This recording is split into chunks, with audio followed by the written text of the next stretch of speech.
serás capaz de valorar más lo que tienes y a quienes tienes. Disfrutarás de cada momento y aprovecharás cada oportunidad. Prepárate, porque las vacunas están llegando. Y si nos vacunamos todos, lo demás también llegará. Las vacunas funcionan, salvan vidas.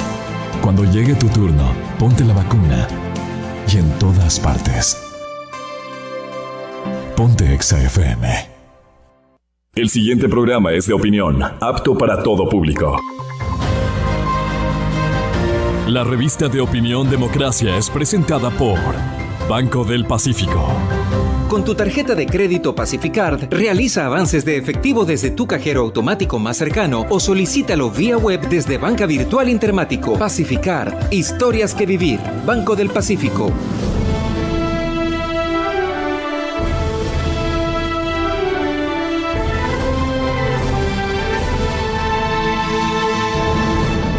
Aquí da inicio la revista de opinión Democracia, el programa de análisis y opinión más confiable de la radio. A partir de este momento, trataremos a profundidad los temas de mayor relevancia.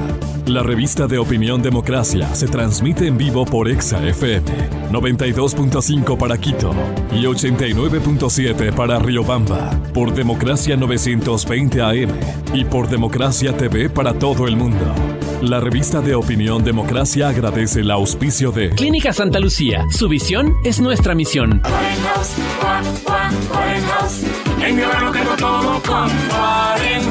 Con Andalucía en familia ganas. Acumula boletos por cada $40 de consumo con tu tarjeta de débito. Andalucía, hagamos que las cosas pasen. Hospital Alianza. Somos un hospital de atención multidisciplinaria. Ofrecemos servicios médicos de excelencia, precautelando la vida, salud e integridad de nuestros pacientes. Banco Pichincha y Crisfe, comprometidos con el deporte olímpico. Da inicio la revista de opinión Democracia. Buenos días.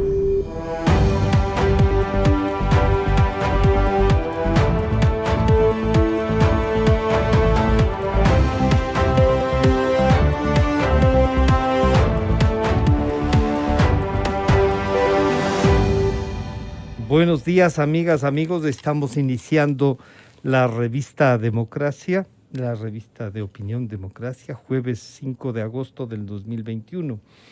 Antes de iniciar el programa, queremos enviar un saludo de solidaridad y nuestro sentido pésame por el fallecimiento de dos señoras, ¿no? De doña Fabiola Magdalena Benalcázar de Páez, madre del doctor Andrés Páez Benalcázar, y de la esposa del señor economista Ramiro Crespo, Ana Margarita Arévalo. Las dos señoras han fallecido, son en el un caso la madre y en el otro la esposa de dos técnicos en el caso de lo jurídico y económico, pero además gente que hace opinión, hace política y que en este medio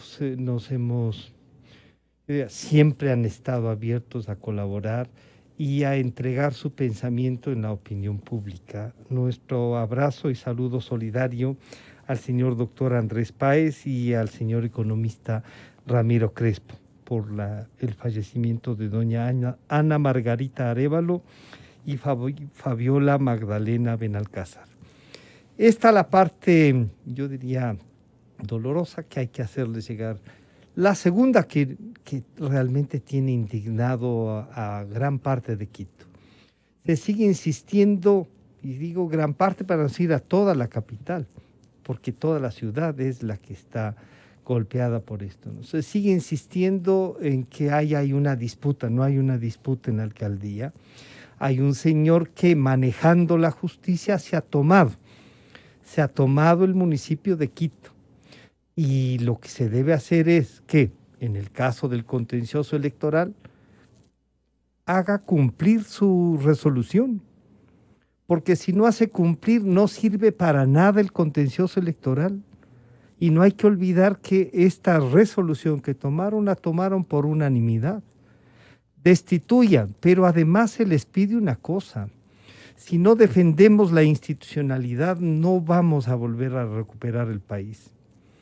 El contencioso electoral, además de destituir al usurpador que este rato esté en las oficinas del municipio, debe tratar el tema de los jueces y destituirlos también. No puede ser que mañana el Consejo de la Judicatura que diga todavía no me entero de lo que ha pasado. No, ya se fueron de vacancia judicial. Alguien tiene que trabajar para que esto se limpie. No podemos seguir trabajando como país así. La democracia se construye respetando la institucionalidad, pero sin permitir que los vivarachos usen esa institucionalidad para atropellarnos. Creo que es indispensable. Hoy en la mañana varias fuerzas sociales se van a reunir. Se ha querido llevar este enfrentamiento entre pobres y ricos. No, este es entre los ciudadanos y los delincuentes que quieren asaltar y que han asaltado 14 años al país. Así es que no vamos a confundir las cosas, diría. El primer tema para el que hemos invitado al señor economista Alberto Dajic, ex vicepresidente de la República, al economista Mauricio Pozo, ex ministro de Economía, y al economista Jaime Carrera, del Observatorio de la Política Fiscal, es el tema de esto que $1.000 millones con el Fondo Monetario Internacional que le llegarían al país. Ya habíamos hablado, el exministro Pozo nos comentaba antes de que se terminaba el periodo que se venía. También hemos hablado de eso. ¿Qué significan esta creación de más de 600.000 millones, de los cuales le toca al Ecuador 1.000? Si se puede usar, cómo se monetizará eso. Así es que para analizar esto, la misión del fondo está en el Ecuador y también nos permitiremos hacerles escuchar lo que nos dijo el señor ministro de Economía y Finanzas. Pero quiero saludar al señor economista Alberto Dajic, ex vicepresidente de la República. Economista Dajic, una buena noticia, $1.000 millones siempre sin tener que subir nada ni revisar nada, siempre serán un alivio. Pero ¿cuál la visión? Que no es la primera vez que esto hace el Fondo Monetario, pero ¿qué podemos decir de esto? Bienvenido, buenos días, economista. Buenos días a usted, a la gran audiencia de Radio Democracia y a los dos queridos amigos y tan buenos economistas que son Jaime y Mauricio, con quien tengo este gusto y honor de compartir el panel. Comienzo solidarizándome con los dos pésames que usted expresó al inicio del programa y con un pequeño comentario. Escribí el día domingo en Diario El Universo: el problema de Quito ya no es un problema en la ciudad de Quito, es un problema nacional. Nuestra capital está haciendo el ridículo ante el mundo. Es un dolor para todos los ecuatorianos ver lo que está pasando ahí, no solo para los quiteños.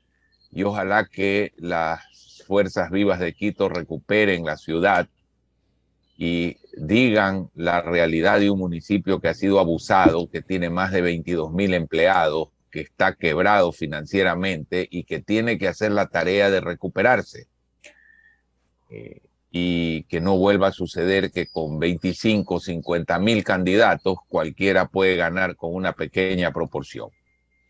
Y vamos a comentar esto, y quisiera dar una pequeña explicación. No quiero tomarme mucho tiempo para que tal vez Mauricio y Jaime puedan explicar el impacto que tendrá esto en el Ecuador. Quiero explicar qué son los derechos especiales de giro porque la ciudadanía no comprende esto.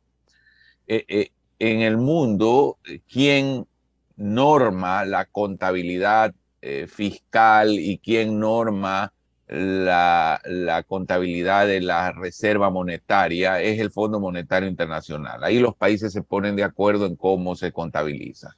Hay varias monedas que son aceptables como moneda de reserva. Si usted tiene pesos bolivianos o tiene en la reserva monetaria bolívares venezolanos, aunque tenga toda la cantidad de dinero del mundo, no es reserva aceptable. Si usted tiene cobre en la reserva monetaria, no. El oro es aceptado y ciertas divisas como el euro, el dólar, el franco suizo, la libra esterlina, el rial de Arabia Saudita, el yuan chino, el yen japonés, son aceptados como monedas de reserva. Pero hay una, entre comillas, moneda, que emite el propio Fondo Monetario, así como el Banco Central Europeo emite euros, Estados Unidos emite dólares, el Fondo Monetario emite derechos especiales de giro, que tienen un valor que varía de acuerdo a una canasta de divisas. ¿Puede usted tomar esos derechos especiales de giro e ir a comprar cosas? No, pero sí puede a través del mismo Fondo Monetario Internacional convertirlos en cualquier divisa de las que sirven para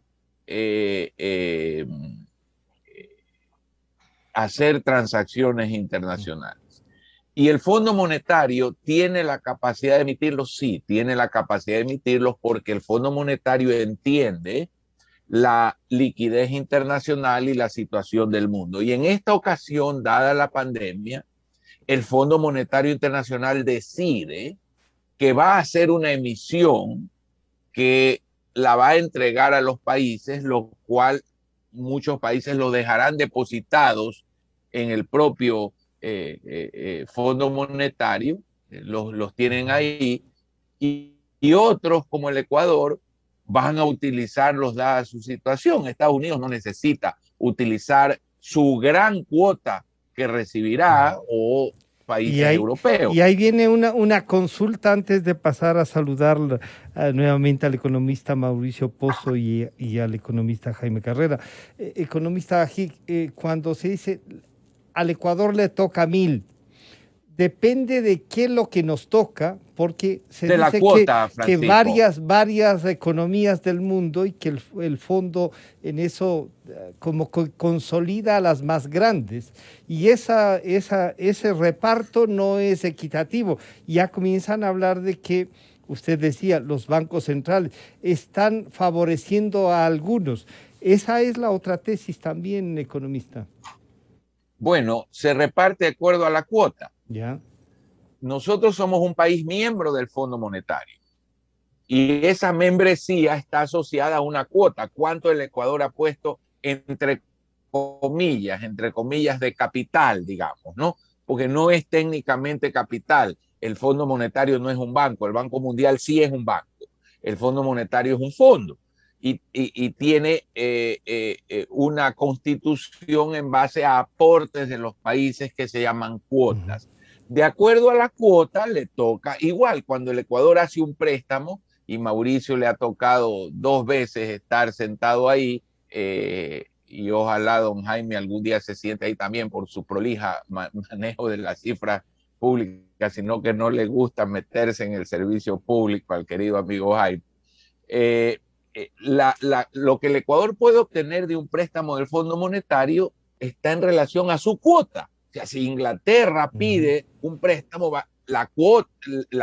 el monto de ese préstamo puede ser mucho mayor. De hecho, cuando en los años 70 Inglaterra pidió un préstamo, ese fue en ese momento el más grande en la historia del Fondo Monetario, porque la cuota de Inglaterra era alta. Entonces, no es justicia, injusticia, es de acuerdo a la cuota.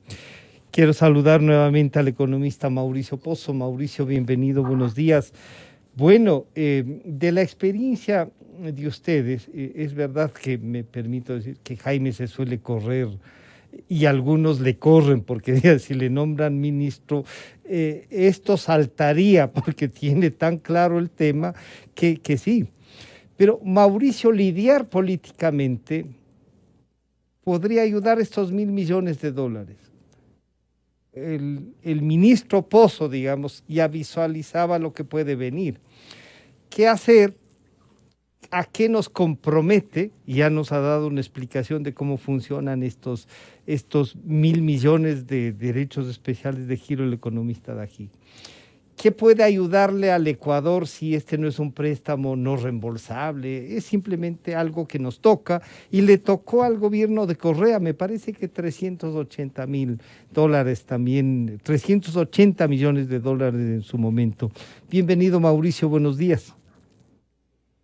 Buenos días, gracias por la invitación, saludando a Alberto, a Jaime y también uniéndome al pésame que se expresó al principio en especial en el caso de Ramiro, a quien conocía a él y a su digna esposa. Lo de Quito, ya creo que la explicación de Alberto fue lo suficientemente clara. Yo solamente añadiría que esta es una ciudad conformada por ciudadanos irreverentes. Quito fue una ciudad que se hizo respetar siempre, ante abusos o ante excesos. Y ahora no podemos hacer la excepción. Quito tiene que recuperar lo que ha sido y tiene que dar un ejemplo a nivel nacional, porque efectivamente esto ya rebasó de ser un problema de la ciudad, esto ya es un problema del país. Y si no nos hacemos respetar en esto, mañana puede pasar aquí cualquier cosa. A la pregunta citada, Francisco, varios temas. Como usted bien conoce, el Fondo Monetario y el Banco Mundial se crean a raíz de la Segunda Guerra Mundial. La Segunda Guerra termina en el año 43, 44, y de ahí se inicia la creación de estas instituciones como mecanismos de apoyo a los países, en el caso de la Segunda Guerra, para la recuperación económica de los países involucrados y de todos los países miembros para situaciones de necesidad de recursos, en especial para situaciones lo que se llama de necesidades de balanza de pagos. Los recursos otorgados por el fondo son recursos entregados para la balanza de pagos en general, y eso entra directamente a las cuentas de reserva de los bancos centrales. En ese sentido, esta es una emisión decidida por el directorio del fondo como una suerte de apoyo de esta entidad para la recuperación de la economía global a raíz de la pandemia que hemos sufrido, y obviamente el Ecuador no está exento. Cuando se inició esta conversación, en alguna reunión que se tuvo con la directora gerente del fondo y también la Junta de Gobernadores, se expresó que esto iba a tener una especial dedicación a los países de ingreso bajo. En ese momento tuvimos una participación en esas reuniones indicando de que no nos dejen de lado a los que somos de ingreso medio, porque el Ecuador no es de ingreso bajo de acuerdo a los estándares de medición. El Ecuador es un país de ingreso medio, pero tiene sus propias características y sus propias necesidades. Entonces, desde ese punto de vista, se hizo mucho énfasis en que el Ecuador sí requiere de este apoyo, y de la forma más urgente posible. Con ello, lo que explicó Alberto es la verdad. No es un banco, pero es una participación que tiene el Ecuador en el fondo, y esa participación le da derecho a estos $1.000 millones del total de la emisión, que son más o menos 650.000 millones. Nosotros tenemos representación, por ejemplo, en el directorio del fondo a través de un tercero. No tenemos silla el Ecuador directamente en el directorio. Quien nos representa es Brasil, país que a la vez, por cierto, representa algunos otros países, donde está incluido Ecuador. Y en ese sentido, la participación del Ecuador es lo que tiene de su cuota en el fondo, y por eso le toca 1.000 millones del monto global. Esto también rige para otro tipo de operaciones. Para las operaciones de financiamiento, ya en programas regulares, también entra a jugar el tema de la cuota. Fíjese que en el último acuerdo de los 6.500 millones, de acuerdo a la cuota, al Ecuador realmente le tocaba más o menos 1.000 millones, pero se hizo lo que se llama una figura de financiamiento excepcional.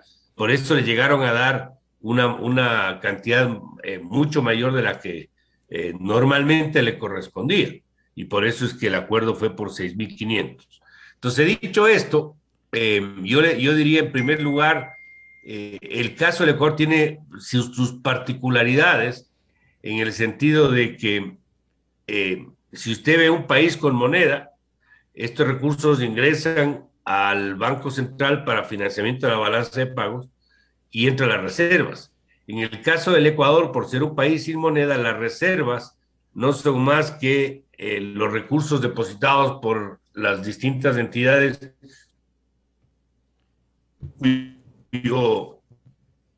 uno de cuyos clientes, llamemos así, es el propio gobierno. Entonces sí le entra directamente a las cuentas públicas. y obviamente tiene que hacer la transformación de derechos especiales de giro a dólares. Y eso lo que va a pasar en la práctica es que le va a reducir, pongámoslo, en esa proporción o cerca de esa proporción, sus necesidades de financiamiento. Claro. Es decir, el Ecuador tendría probablemente 1.000 millones menos de necesidades de financiamiento por esta coyuntura que si no se había producido un evento de esta naturaleza. Entonces, dicho esto, yo diría, Francisco, esto es bueno, es favorable para la economía ecuatoriana, es un evento caído del cielo, pongámoslo así. Hemos tenido algunos eventos últimos que han tenido esa figura, que acabamos de explicar, y el otro es el precio del petróleo, que estamos hablando de cerca de 70 dólares. Entonces, y antes de ir al precio del petróleo, porque también habrá que, y de la experiencia de ustedes, equilibrar lo que también le cuesta en la importación de combustibles, pero sí, no hay duda de que el precio del petróleo va a influir en eso. Le cuesta menos en la medida que se mantenga la política de fijación de los derivados.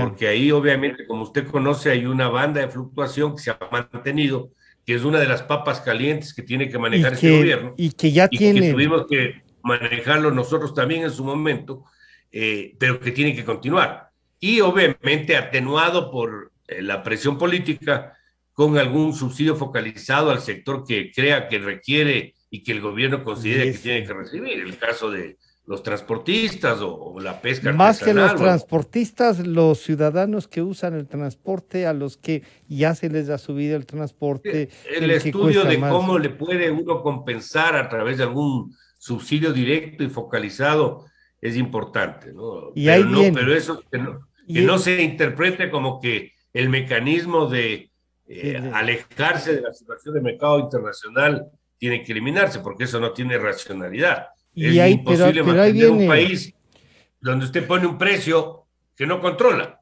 O sea, ¿cómo establece usted precios derivados originados en un precio que no controla y que lo fije el mercado internacional?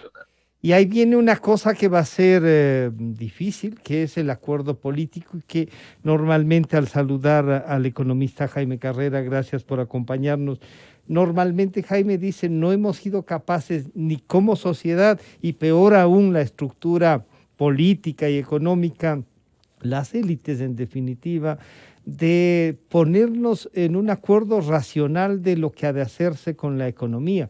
Jaime, 1.000 millones de dólares, si bien como dice Mauricio, pueden ser un regalo, y yo cuando decía de los 380 millones que le tocó a Correa en medio de ese montón de plata que tenía, recuerdo que dijo, se le apareció la Virgen, dijo alguien. Bueno, estos 1.000 millones restan 1.000 millones de financiamiento, pero esto que podría bajar las tensiones como para relajar esta relación política que está a flor de piel y que a veces no la estamos interpretando bien. Jaime, bienvenido, buenos días. Buenos días, Francisco. Gracias a la invitación, un gusto estar con Alberto y con Mauricio. Me uno al sentimiento de pesar con Andrés López y con nuestro querido amigo Ramiro Crespo.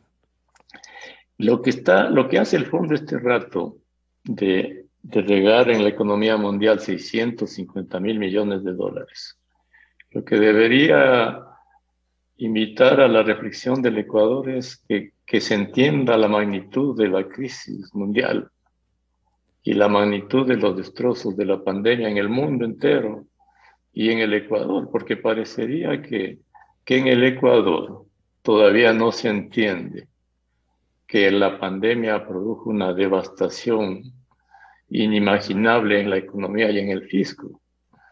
Y las élites y la sociedad sigue actuando de la misma manera como ha actuado siempre, sin entender que la crisis es de tal magnitud que solucionarla exige el esfuerzo y el sacrificio de toda la sociedad. En cuanto a estas entregas del Fondo Monetario, que son regalos, porque son regalos. En América Latina y el Caribe están regalando 50.300 millones de dólares. A Argentina le tocan 4.300 millones. A Colombia 2.800 millones. a Chile 2.400 millones, a Brasil 15.100 millones, a México 12.200 millones, a Perú 1.800 millones. Vea usted, Francisco, mira que este dinero se riega por toda la región y por el mundo, ¿no? Es un regalo. Este regalo va a contribuir a financiar el déficit fiscal que a fin de año esperaría que sea de alrededor de unos 4.500 millones de dólares. Este déficit se financiaría con estos 1.000 millones en parte, con otros 1.500 millones de dólares de préstamos del mismo Fondo Monetario en la medida que el acuerdo se concrete, y el resto con préstamos de multilaterales. Y lo que hay que insistir es que este mal visto Fondo Monetario, este denostado Fondo Monetario Internacional, más los organismos multilaterales, le están salvando al Ecuador del colapso. El año anterior prestaron 7.000 millones de dólares, 4.000 del fondo y 3.000 de los multilaterales. Si no, el Ecuador colapsaba. En este año, con seguridad, van a prestar 4.500 millones, no préstamos, 3.500 y más 1.000 de este regalo. Entonces, lo que debe comprender el Ecuador es que es imperativo reducir el déficit fiscal. No podemos esperar que el próximo año nos regalen otra vez 1.000 millones de dólares y los multilaterales sigan dándonos 3.000 millones de dólares adicionales. El Ecuador tiene que reducir el déficit con más ingresos y enfrentar un gasto inflexible que en su 80% es gasto corriente, ¿no? 1.300 millones de sueldos, 2.000 millones de las seguridades sociales, 1.500 millones de bonos, 2.000 de intereses, 3.000 millones de los GATS y se acaba la plata. Eso tiene que entender el Ecuador. Pero parece, Francisco, que no se entiende. Vea usted, los indígenas opuestos a la reducción de los subsidios. Los gobiernos seccionales que quieren más dinero cada vez más no entienden que hay crisis. Se reclama plata para la seguridad social, que el gobierno, que el Estado pague la deuda, pero no entienden que no hay plata y que hay que discutir es cómo darle dinero al Estado para que pague. Y siguen las mismas actitudes. Francisco, Alberto, Mauricio deben recordar que en la crisis de 1999, cuando se destruyó el Sucre, los indígenas y sectores políticos se opusieron a arreglar el déficit público que era parecido al actual. Se oponían a reducir los subsidios, se oponían a darle impuestos al país para reducir el déficit. Y los mismos sectores se oponen a todo ahora. En aquella época, en el 99, es bueno recordar que hablábamos de un déficit fiscal elevado, que hablábamos de una deuda pública elevada, que hablábamos de que necesitábamos de inversión extranjera, que hablábamos de un acuerdo con el Fondo Monetario Internacional, que hablábamos de abrir el mundo, abrirse al mundo para exportar. ¿Y acaso hoy no estamos hablando de lo mismo? Exactamente de lo mismo. Pero ¿Y sí, acaso sí se hoy... puede decir que hay una diferencia en la fortaleza de otras cosas, Jaime. No, el sistema sin duda. financiero. La gran diferencia es que tenemos la dolarización, un sistema financiero sólido, y tenemos un acuerdo con el Fondo Monetario que en 1999 fue imposible. Claro. Pero las actitudes son las mismas. Son las mismas, exactamente las mismas. Y esas actitudes destruyeron el Sucre. Y hoy no terminan. Claro, luego terminan exigiendo cosas, pero yo sí quisiera que escuchemos lo que nos dijo el señor economista Simón Cueva sobre cómo él está observando y qué está pensando hacer en el Ministerio de Economía y Finanzas en representación del gobierno. Esto dijo el economista Cueva. El programa con el fondo vigente es un programa que ha ayudado mucho al Ecuador en el sentido de darnos recursos frescos en el momento en que más lo necesitaba el Ecuador. Todo esto ayuda a que el marco macroeconómico esté un poco mejor y que en ese contexto uno pueda prever una evolución de la situación fiscal quizás más gradual y ordenada. Al mismo tiempo, porque los organismos comparten con nosotros la idea de que la reactivación tras la pandemia no se puede cortarle muy rápidamente, no se puede buscar ahogar a la economía con ajuste fiscal o con medidas de equilibrio fiscal muy fuertes. Estamos en esas discusiones con el Fondo Monetario. Eso significa que entre septiembre y diciembre se abrirían muchos recursos de organismos multilaterales. Del Fondo Monetario vendrían 1.500 millones, 800 inicialmente con la revisión y 700 hacia fines del año. Adicionalmente a los 1.000 millones, son los 1.000 millones de una emisión de derechos especiales de giro mundial del Fondo Monetario, y que efectivamente de ese monto aproximadamente 1.000 millones de dólares le corresponden al Ecuador. Tema de ir mejorando la situación del equilibrio fiscal tiene que venir de 3 fuentes de origen. La reactivación económica, porque eso mejora los ingresos fiscales y reduce cierta necesidad de gasto. Un manejo muy austero del gasto público, ir mirando todos los días el detalle de lo que se puede ahorrar en el lado de recuperación de ingresos tributarios, que eso venga de la mano de varias perspectivas, ¿no es cierto? Por un lado, un combate importante a la evasión y a la elusión fiscal para asegurarnos que todos los ecuatorianos paguemos los impuestos que debemos pagar. Y ahí está este panorama que nos plantea el ministro de Economía, economista Dajic, y lo que ustedes nos han dicho en virtud del financiamiento, pero un ajuste fiscal muy drástico, como denomina el ministro Cueva, no se ve posible por las circunstancias que vive la sociedad, pero también ya por lo que nos están diciendo aquellos que se oponen a todo permanentemente y que en su momento hicieron otras cosas, economista Dajic. Yo quisiera sobre esto rescatar ciertos puntos importantes. Hay una sucesión de 3 ministros responsables, Richard Martínez, Mauricio y Simón Cueva.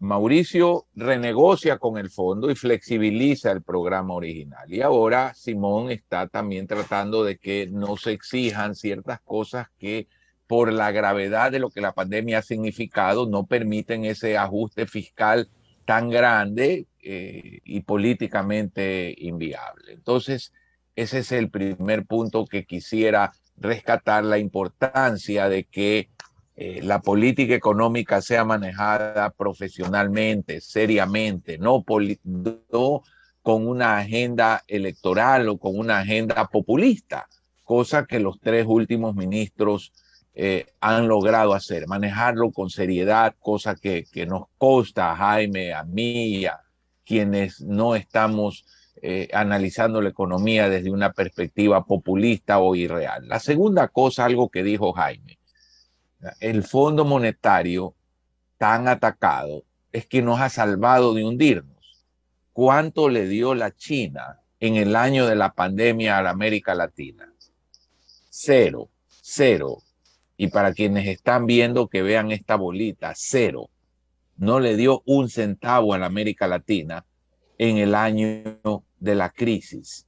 Entonces, volvemos al tema que esas fuerzas que siempre han atacado al fondo, sí han cobrado sueldos y no se han opuesto a cobrar sueldos cuando el fondo ha dado el dinero. Y en el punto de lo que dice el ministro, hay que entender que a pesar de que hay dificultades, el país tiene que hacer todavía ajustes, tiene que lograr más ingresos, ya lo dijo Jaime, y tiene que lograr reducir egresos. Y la reducción de egresos, que parece muy inflexible, se vuelve flexible cuando uno realiza la tarea. Y cuando nosotros asumimos el gobierno en 1992, Francisco, le hicimos un préstamo al Banco Mundial y liquidamos a través de compras de renuncias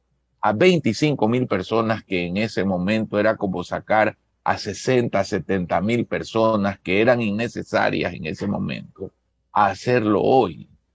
Hay duplicidad de funciones. Hay instituciones que en vez de ayudar se transforman en un obstáculo para producir y avanzar. Hay, por ejemplo, una subsecretaría de transporte aéreo. Y hay una dirección de aviación civil. Bueno, muchísimas de las cosas de la subsecretaría las tiene que hacer y las hace la dirección de aviación civil. Y puedo citarle 100.000 ejemplos de esto. Quienes estamos en la vida académica sabemos que el CES, el Consejo de Educación Superior, es una institución que traba la educación. Le estamos pagando para que trabe la educación. No debe ni existir. Basta con una entidad que controle la calidad de la educación. Están y ahí, ahora parece que ejemplo, se quieren tomar políticamente. Eso que traba, totalmente. Eso que traba, economista Dají, sirve para implementar un modelo. Ese modelo en donde el Estado tiene demasiadas cosas que controlar y claro, y eso tiene un costo. Definitivamente, usted le está pagando, es como que si usted fuera un marchista de los 20 kilómetros, ya que esa prueba la conocemos tanto en el Ecuador, porque nos dio la medalla de oro primera que tuvo en una olimpiada, y que usted le pague a un fulano para que cada kilómetro vaya a la mochila y le eche una piedra más. Le ponga a usted una mochila y le eche una piedra más a la mochila para no dejarlo caminar. Así de absurdas son muchas de las instituciones que hay en el Estado. Pero para eso necesitamos un verdadero análisis institución por institución. Nosotros pusimos el año 92 a una persona que se dedicó solamente a eso, porque el ministro de Economía no tiene el tiempo para dedicarse a eso. Y los ministros de cada ramo van a tratar de encontrar de que todo ese personal es necesario. Entonces, en esa época había el inspector general de la Nación, que fue Benjamín Rosales. Y Benjamín se encargó de analizar institución por institución y decir, esto vamos a cortar, con el presidente y el vicepresidente analizando las cosas, y lo cortamos. Y el país en 2 años estaba recuperado. Entonces, tenemos que entender esto que dijo ya Jaime, que el país tiene que entender que de todas maneras hay que hacer ajustes, sí, no de la profundidad que inicialmente, sí de la profundidad, pero tal vez en un poco más de tiempo. Hacerlo más gradual. Pero ahí valdría la pena, Mauricio, desde la experiencia de haber terminado. Recortes se hicieron antes de entregar el gobierno, sí. Reducción de instituciones también parece, pero algunos dicen, oigan, pero la mayor parte del recorte se hizo en la inversión y no en esa parte donde ustedes han coincidido que ya hay que reorientar. Nadie sabe, por ejemplo, en qué se gastan los consejos provinciales y los municipios. Y ya vemos que el de Quito, 22,000 personas. O sea, ministro como Mauricio Pozo sí enfrentó eso. ¿Y recortes existieron, Mauricio? Francisco, cuando usted tiene un exceso de peso, que le dice que está 100 libras por encima de lo que debería tener, y su peso es 200, pero pesa 300, y usted baja 15 libras, ¿bajó de peso? Claro que bajó de peso, pero es absolutamente insuficiente, pues. Claro. Le queda todavía 85 libras más por reducir. Poco lo que le quiero decir con esto es que este es algo que tiene que irse corrigiendo en el tiempo, y aquí los involucrados son, yo le diría a todos, porque el gobierno central tiene su propio exceso, su propia grasa. Una de las principales, yo diría, presiones que tiene el ministro de Economía, no crea que es solamente los externos al gobierno. Al interior del gobierno se tienen presiones iguales o peores, porque nadie quiere ceder un centímetro. Usted quiere recortar Petroecuador porque se fusionó con Petroamazonas y en lugar de tener 10,000 empleados puede trabajar con 4,000, problemas. Si usted quiere entrar a manejar los gobiernos seccionales, porque hay sin duda excesos de toda naturaleza en prefecturas, en municipios, problemas que está atentando contra la autonomía de los GATS. Si usted dice, ¿para qué quieren que les pase la plata en octubre para la segunda vuelta electoral, que es en abril, que está atentando contra la democracia y contra los recursos del Consejo Electoral? si usted piensa que hay que reducir los valores para las entidades que manejan o administran justicia, que esto es contrario a la Constitución y le pueden destituir. O sea, esto es terrible. Entonces, aquí los excesos es en todo lado y la colaboración, por lo tanto, tiene que ser a todo nivel, tanto del gobierno central cuanto del resto de instituciones. Y la sociedad terminar de entender, aunque sea, yo diría, medio a la fuerza, que hay cosas que el país igual va a tener que hacer. Aquí mi gran preocupación en esto, y quiero decirlo, es que cuando uno se pone muy, como dicen los chicos, muy picky para tomar decisiones, en el sentido de que puede generarse una reacción política muy complicada por cierto tipo de acción, y empieza a buscar el momento oportuno, se puede pasar. Muchas veces nunca llega el momento oportuno.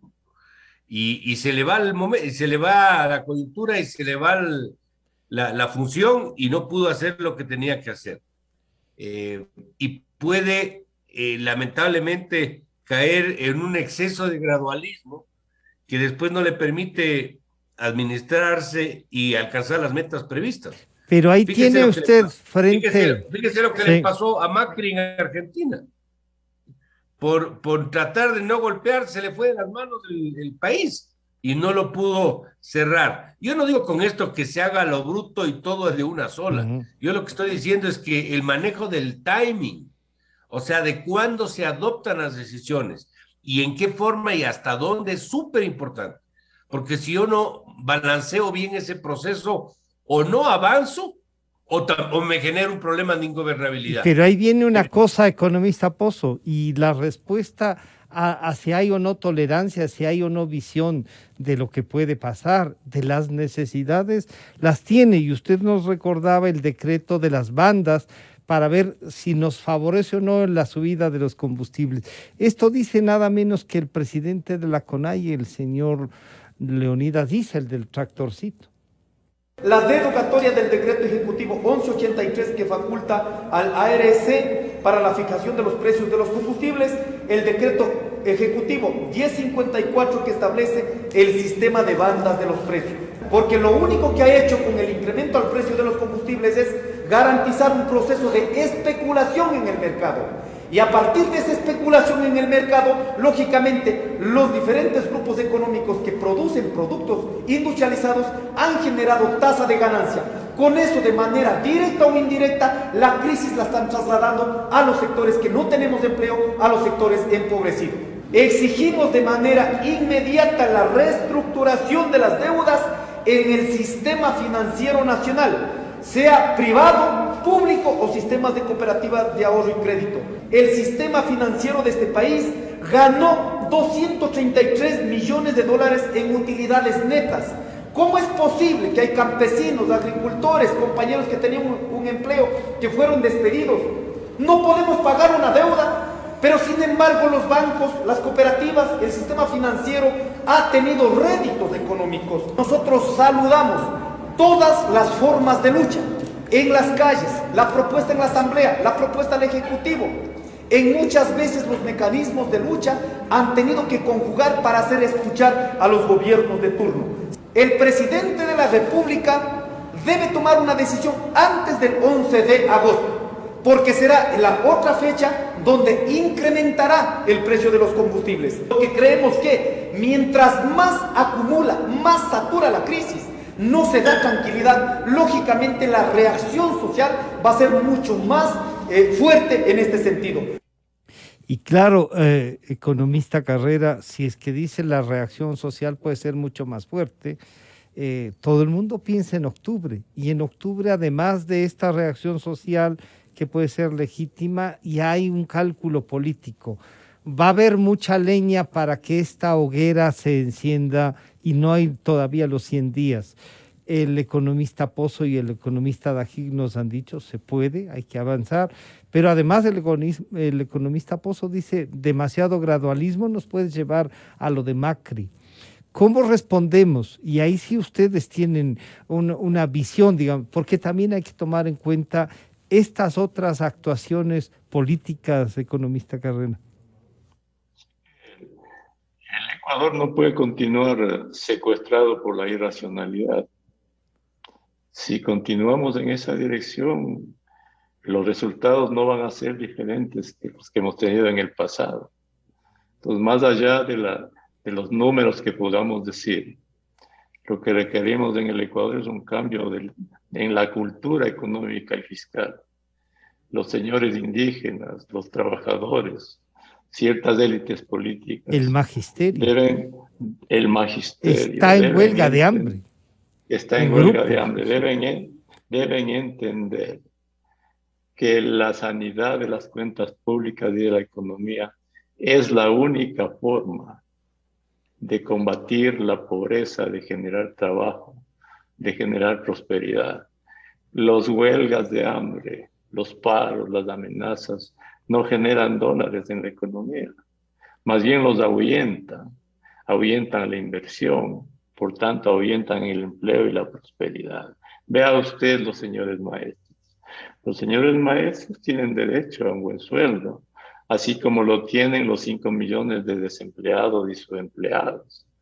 Pero los derechos tienen que ser satisfechos dentro de un marco de responsabilidad económica y fiscal. Ve tú, Patricia, Francisco, si a 9.300 millones de dólares de sueldos en este dato que se pagan en el presupuesto, y en todo el sector público más de 10.000 millones de dólares, que consumen toda la recaudación del IVA y del impuesto a la renta.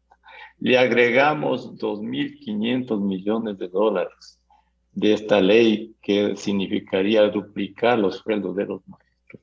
Bueno, en salarios pagaríamos 12.000 millones de dólares. El déficit sería de más de 6.000 millones de dólares. Entonces no se puede pretender destruir las finanzas públicas y la economía del futuro y la prosperidad de todos por la satisfacción irracional de supuestos ciertos derechos. No es posible. Mira tú en el caso de los maestros, duplicar los sueldos, 2.500 millones solo en sueldos a margen del impacto en la seguridad social. Es subir el IVA del 12 al 17%. Y aún si eso ocurriese, tendríamos el mismo déficit de 4.500 millones. Entonces, todo esto son barbaridades en el Ecuador. Se tiene que comprender a cabalidad cómo funciona la economía y las cuentas públicas. Si no hay esa comprensión, vamos a tener las irracionalidades de siempre que le han postrado al Ecuador, que le han impedido el desarrollo. Eso no es posible. Entonces, la tarea, ¿cómo podemos, un gobierno que está apenas 60 días en el poder, que tiene claras las líneas del desarrollo, orden fiscal, orden económico, apertura comercial, atraer inversiones, cómo puede ser posible que sigamos con las mismas actitudes, destruyendo las finanzas públicas? Si no hay finanzas públicas ordenadas, el riesgo del país no baja. No bajan los costos de las empresas para crear trabajo, se dificulta el endeudamiento, la inversión, todo se dificulta. Pero ¿cómo entender estas mismas actitudes? Esto es lo que el Ecuador tiene que cambiar, en el Ecuador se tiene que cambiar. Y nosotros, tu programa, Mauricio, Alberto, todo el mundo, debemos hacer los esfuerzos de pedagogía social para que la sociedad entienda esto. Porque si ahora, con la devastación de la pandemia, no cambiamos, el Ecuador no tiene futuro. No podemos seguir con las mismas actitudes del pasado. El Ecuador tiene que reconstruirse con el esfuerzo de todos. Y parte de ese esfuerzo es apreciar el orden fiscal. Los señores indígenas que se oponen a la reducción de los subsidios, se oponen a aquel Estado en este momento, les dé los bonos a los pobres, se oponen a que el Estado en este momento pueda pagar el 40% de las pensiones al Seguro Social en efectivo, se oponen a que haya orden para que en el futuro ellos mismos progresen.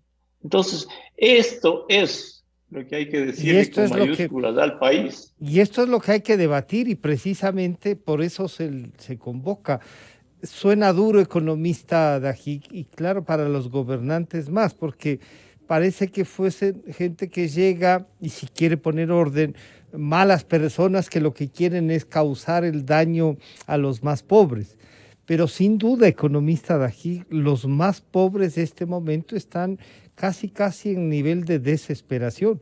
Esos 5 millones de gente que no tiene trabajo y que no está pidiendo que le suban el sueldo, sino tener acceso a uno, deben tener también una respuesta. El 11 ya van a responder los indígenas, quizá con una movilización, quizá con cerrar carreteras. ¿Se puede responder políticamente desde la economía a esto, buscando un equilibrio, economista Dajic? Bueno, yo lo primero que quiero decir es que sí es entendible la posición de Leonidas Issa, quien sigue una agenda mariateguista de destrucción de las democracias para consolidar un proyecto político de un gran Tahuantinsuyo. De tal manera que para mí eso no es una sorpresa. Ahí no hay agenda del Ecuador, ahí no les importa el Ecuador. Pero mire algo que dice él, que durante esta elevación de los combustibles se ha producido una gran especulación. Por Dios, de los últimos 17 meses hasta mayo, que yo he visto las cifras, ya veré la de junio, el Ecuador ha tenido en los 17 meses deflación en 13 de los 17 meses. ¡Qué salvajismo! ¡Qué barbaridad! ¡Qué mentira! ¡Qué engaño! Es decir, que ha habido especulación. No ha habido subida de precios. El índice de inflación así lo indica. Y mire usted el argumento que usa para amenazar al gobierno. Un argumento tan falaz, tan mentiroso, que está en total oposición a la evidencia de las cifras. Y con eso pretende desestabilizar al país. Entonces, sí quiero decir que para mí eso no es sorpresa, porque en la agenda de octubre del año 19, quemando la Contraloría, destruyendo la ciudad de Quito, ¿había una gota de amor al pueblo o al Ecuador? ¿O había una carga de odio y de intención de destrucción del Ecuador? ¿Cuál de las dos cosas es lo que motivó lo de octubre del año 2019? Y quiero coincidir en que si el Ecuador no entiende hoy estas cosas, realmente, Francisco, no hay futuro en el país, porque si no se entiende hoy estas cosas, no se entiende que las cosas que se pretenden regalar cuestan, que el Estado no tiene árboles que producen billetes, no. Todo lo que el Estado regala o da a alguien se lo quita. Claro, el tema ahí, economista, es que hay sectores que han recibido su sueldo permanentemente, que no ha habido dificultades, pero además dicen, este sueldo que tengo no me alcanza, y ese es el caso de los maestros que se declaran en huelga de hambre. Y claro, esa es una presión social que, si bien se ha debatido y dicen, sí, bueno, ¿cómo vamos a financiar? Y encima de eso no hay el financiamiento puesto por quienes les han elevado. Bueno, ahí hay un real conflicto, que esperamos a que se muera algún maestro, dirán algunos, y para algunos dirán, ojalá se muera para que esto se agudice más. ¿Y usted tiene experiencia política, Alberto? Bueno, si al mes de gobierno o a los 2 meses de gobierno se puede dictaminar la política que debe seguir un país porque alguien amenaza con una movilización u otro hace una huelga de hambre, se destruyó entonces la esencia de lo que es la autoridad y el gobierno. El gobierno recibe un mandato de la gente, y el mandato de la gente a Lazo no fue usted pague cosas que no están financiadas y que representarían 2.800 millones de dólares para hacer que el déficit, en vez de ser 4.000, sea 6.800. Ese no fue el mandato. El mandato al presidente Lazo no fue usted aumente el déficit del Estado favoreciendo a los contrabandistas, favoreciendo a quienes le roban al Ecuador el combustible, siguiendo con los subsidios. Ese no fue el mandato. Entonces aquí hay una falta de entendimiento de cómo funcionan las democracias y la autoridad. Y los maestros tienen derecho a ganar mucho más. Todos tienen derecho en el Ecuador a ganar mucho más, o tenemos, pero no es cuánto necesitamos o cuánto deseamos, es cuánto es posible. Y para que una sociedad pague buenos salarios se necesita crecimiento económico. Y yo quiero saber qué país donde hay equidad, donde hay gran crecimiento, gran bienestar y el nivel de vida que aspiramos los ecuatorianos tiene un déficit permanente de 6% del PIB y tiene un precio de los combustibles como el que tiene el Ecuador. Cuando ese país nos lo enseñe, los dirigentes de la CONAIE y los maestros, vamos a copiarlo. Pero mientras ese país no lo pueda mostrar, que no vengan a inventar aquí lo que en ninguna parte se ha podido hacer, que es resolver el problema de la pobreza con un Estado despilfarrador. Economista Pozo, ¿se le podría decir? La ley esta del magisterio entró en vigencia en el gobierno en el que usted colaboraba para intentar poner orden, pero sí, ahí se habló de que hubo un cálculo político, dejarle para que no los maestros y los que estaban en disputa del poder no usaran eso. Pero también se habla de que hubo un informe de que era posible financiar eso. ¿Usted recuerda cómo enfrentó el tema de esta ley de educación, Mauricio? Claro que sí, Francisco, tanto así que hasta ahora estoy viviendo las secuelas de la decisión que se adoptó. Nosotros como ministerio pusimos un informe negativo, porque esto obviamente era contrario al programa económico y a las metas que se habían establecido. Al punto que, recordará usted, me declararon persona no grata para el magisterio por haber defendido el mantenimiento del manejo económico y del programa. Como bien se explicó, el dar paso a esto no solamente que rompía el programa, sino que simplemente daba al traste toda la política de alcanzar los objetivos planteados. Esto significaba subir el IVA entre 7 y 8 puntos, y además así se lo podría hacer, cosa que de entrada tiene sus propios problemas. La pregunta es, ¿y cuán justo es que se aumente el IVA a 6 puntos para entregarle a un sector que tenga jubilaciones especiales y salarios mínimos superiores al resto, que con todo el derecho puede decir yo también me merezco un sueldo más alto? El problema no es que se merezcan o no, ojalá podríamos pagarles a todos 3 veces más, el problema es que no hay los recursos y hay que manejarse en orden las cosas. Y decía que vivo las secuelas ahora de esta decisión que se adoptó en su momento, porque esto dio lugar a una demanda presentada en la Fiscalía, conjuntamente por haber dicho que el Seguro Social tiene problemas, así de simple, claro. Que estábamos generando pánico económico por haber dicho que el Seguro Social tiene problemas. Imagínense hasta dónde ha llegado la irracionalidad de temas económicos en este país. ¿Cómo se puede manejar la economía en orden cuando la gente adopta posiciones como las que estoy describiendo? En el momento en que se trató el tema de la ley de los salarios diferenciados para el sector educación, yo he explicado esto varias veces, por qué ocurrió lo que ocurrió. Lo que pasó es que simplemente esto se da el día 10 de abril. ¿Usted se acuerda lo que era el 10 de abril? Era la víspera de la segunda vuelta electoral. Y toda la asamblea, sin excepción, incluyendo los asambleístas del gobierno, triunfador de las elecciones, votaron a favor de la ley, con la excepción de 5 asambleístas que se abstuvieron. Entonces, le botaron la piedra al presidente y el presidente, usted decide. Entonces, el que iba a aparecer como el malo de la película era él, y estaba preparado, eso ya es por trabajo de inteligencia del gobierno en su momento, todo un relajo al día de la elección, que habría dado vuelco capaz con un resultado distinto al que se obtuvo. Entonces imagínense con todas estas cartas sobre la mesa, ¿cuál era el margen de acción del gobierno en ese momento? Por eso es que en su momento el presidente Moreno dijo, ok, yo voy a poner el ok esto, pero ustedes encuentran el financiamiento.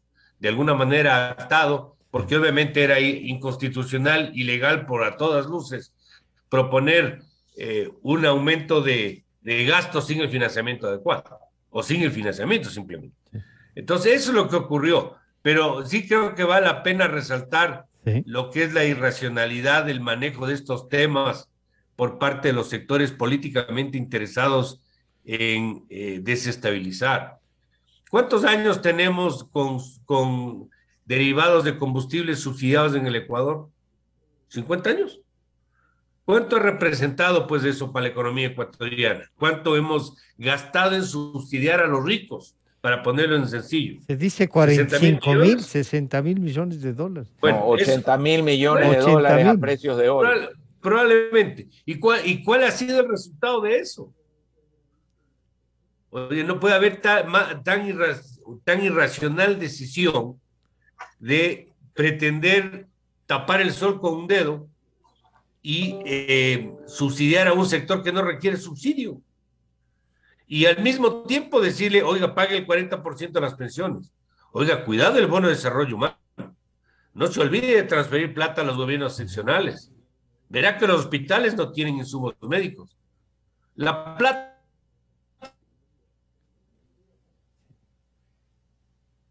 Se nos congeló la imagen del economista Pozo.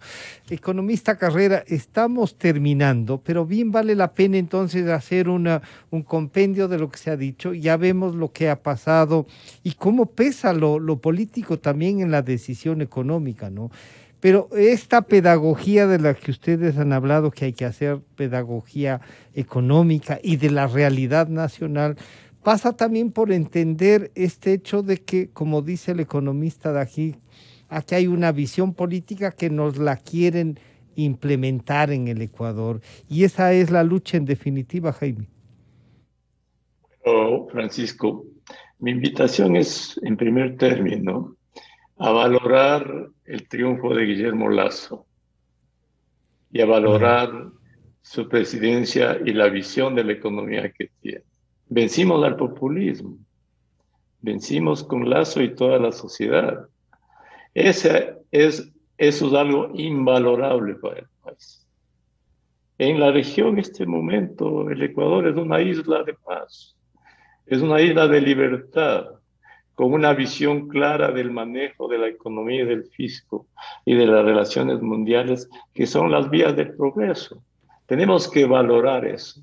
Imaginemos en el Ecuador. ¿Qué Ecuador hubiésemos tenido en este momento si el correísmo estaba en el poder? Imaginemos, hagamos ese ejercicio de imaginación. El caos, la convulsión, un país inestable. Entonces, de aquí en el futuro, tenemos que hacer el esfuerzo de valorar las libertades, la democracia, todo lo que estamos viviendo. Y en ese marco, seguir el camino del progreso, que no es otro que el orden fiscal, económico, la apertura, la inversión para reducir la pobreza.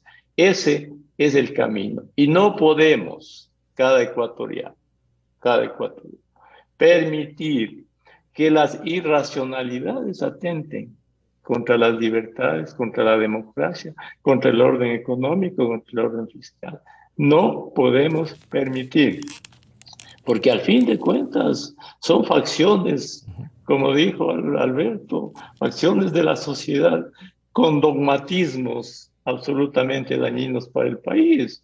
Pero no puede ser que, por ejemplo, el 7% de la población secuestre las libertades y el orden y la economía la destruya en el futuro. No, tenemos la experiencia de octubre de 2019.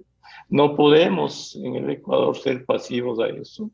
Cada persona del Ecuador tenemos la obligación de construir este país con nuestro esfuerzo, con el amor a la democracia, a las libertades, avanzando en manejo económico.